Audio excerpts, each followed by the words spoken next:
Seda më thonë regjia se kemi një deklarim të Faton Peci të listës Guxoni, se kemi me Adja le ta ndjekim paraprakisht informacione. Nuk kam informacione. Po na nuk kena marrë ftesë, do duhej me marrë ftesë për shkak se ne jemi subjekt politik i regjistruar në Komisionin Qendror Zgjedhor, pavarësisht që kemi garuar vetëm kemi garuar bashkë me lëvizjen vetvendosi. Faleminderit shumë, ditë po. Atëherë me ta në fond.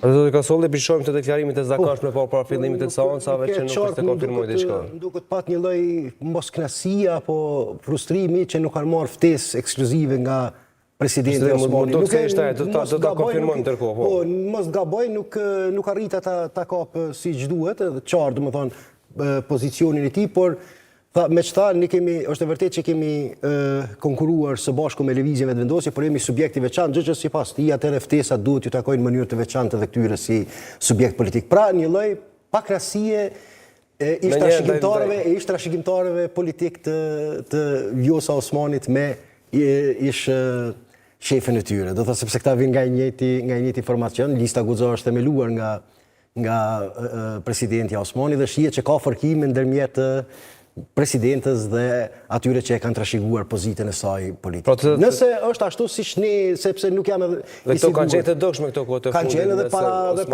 edhe s'kishte para 3-4 ditë, po ashtu dy eksponentët kryesorë të këtij subjekti minor politik, sepse nuk është ndonjë subjekt me peshë të madhe politike, do thotë deklaruan ishin skeptik për ftesën për supozimet edhe për diskutimet që hapen për një ftesë të tillë nga presidenti Osmani, ata deklaruan se duhet shihet se çka përmban ajo ftesë dhe transmetuar mesazhin që nuk është në kompetencën e saj të krijojë qeveria, ajo është ekskluzivisht detyrë politike e forcave parlamentare dhe jo e presidentës Osmani. Ndërkohë, ajo që është parë presidenti Osmani, edhe në letrën e dërguar më herët kryesuesit të seancës, nuk ka bërë ftesë për të instruktuar palët që të krijojnë qeveri, po për të diskutuar mundësitë e daljes nga kjo krizë ku gjendet dhe nga kjo bllokat ku gjendet kuvendi i Kosovës aktualisht. Por se si të shkojë zhvillimet mbetet Pra përfshirjen për shkak se do të qëndrojmë tek ftesa presidentes që u dërgoi dje pra partive politike, përfshirjen e saj kanë kërkuar partitë që ishin në opozitë në diktaturën e kaluar, veçmas Partia Demokratike dhe Lidhja Demokratike e Kosovës, por që nuk është përmendur nga partia fituese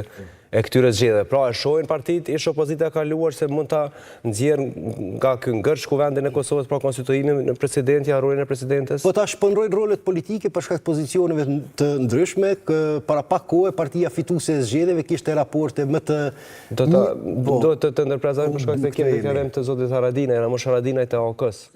Presidentës Vjosa Osmani për takim, cilat do të jenë kërkesat tuaja në atë takim dhe temat që do të trajtoni. Kanë dëgjojmë presidentin me pashe çfarë qëndrime shka ose çka sugjeron. Njëjtën kohë nëse kemi ndonjë sugjerim do ta japim, po sikur që e dini aktualisht ne jemi edhe në pritje të vlerësimit nga gjykata kushtetuese për kushtetutshmërinë e zhvillimeve që kanë ndodhur në seanca. Sa dje kemi dorëzuar, tani këto ditë shpresojmë që gjykata kushtetuese do ta merr në shërtim kërkesën tonë për vlerësim të kushtetueshmërisë. Zotëra Haradinaj, çfarë formati ju patu veç AOK-n apo jo? Nuk e di përveç, nuk e kam trajtu kështu, po kam marrë informacion nga zhyra që kemi një ftesë, unë e kam konfirmu ftesën te presidentja. Do të jetë pjesë edhe të vendosë ndoshta unë në minuta. Nuk e di a janë pjesë, ta shohim. Ta shohim nëse jam ajo. Faleminderit.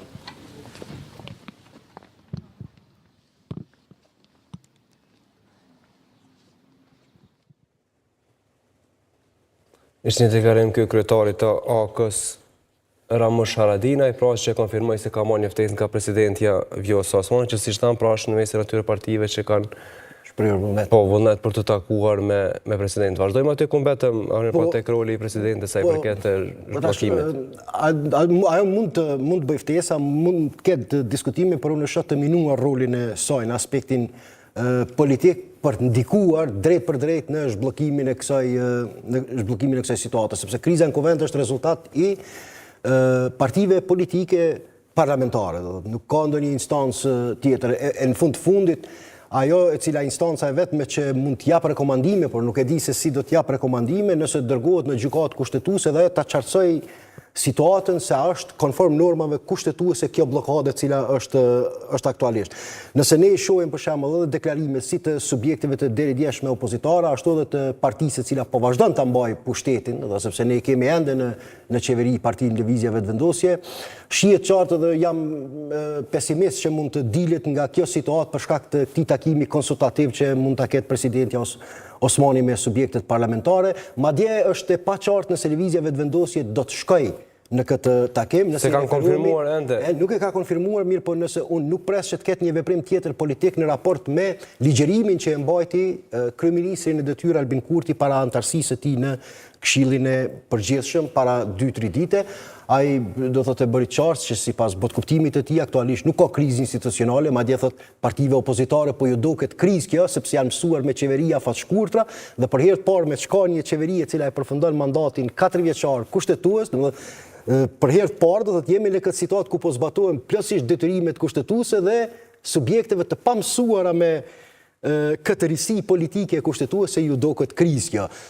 Marë parasysh këtë koncept politik, nëse në botkuptimin e tij, në mendimin e tij, në vizionin e tij, nuk ka krizë politike, nuk ka krizë institucionale, nuk ka, do thotë, nuk e shoh që madje Lëvizja Vetëvendosje do t'i përgjigjet kësaj ftese, sepse për ta konstituimi i kuvendit nuk është përgjegjësi ekskluzive e një subjekti politik, e subjektit fitues, por është detyrim i të gjitha partive parlamentare. Dhe kuvendi është duke u bllokuar jo nga partia në pushtet, por është duke u bllokuar nga refuzimi i subjekteve tjera të dyta, e të treta, e të katërta, s'po i quajmë opozitare tashmë se ende nuk është konfiguracioni politik.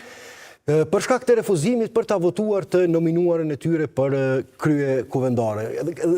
Mesazhi që e transmeton, do thotë, kryeministri Kurti në këtë mënyrë është bllokimi nga kjo situatë mund të bëhet vetëm kur partitë opozitare ta ndrojnë qëndrimin e tyre dhe të veprojnë sipas detyrimeve që ai quan të pastra kushtetuese.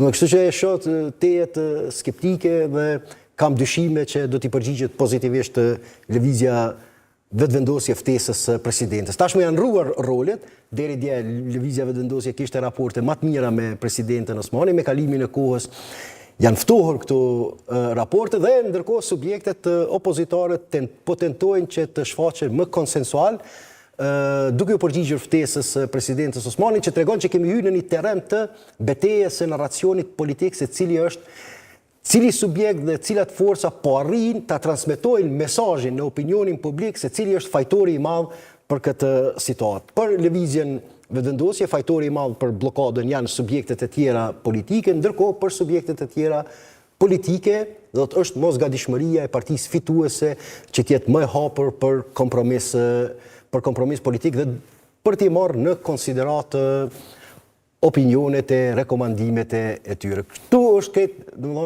thelbi i blokadës politike, përndryshe Albolena Agjiun nuk e shoh që është arsyeja kryesore e kësaj blokade, por kjo po shfrytëzohet si pretekst nga të gjitha subjektet politike që mbase po ju konvenon kjo blokadë. Kjo blokadë. Po ju konvenon kjo blokadë. Shkak se shpërmendër pra kjo që Lëvizja Vetëvendosje po thotë se ne kemi ofruar kandidatin. E tha një gjë edhe Lumir Abdigjiku, që duhet t'i kushtojmë ne kur e elaboroj ftesën.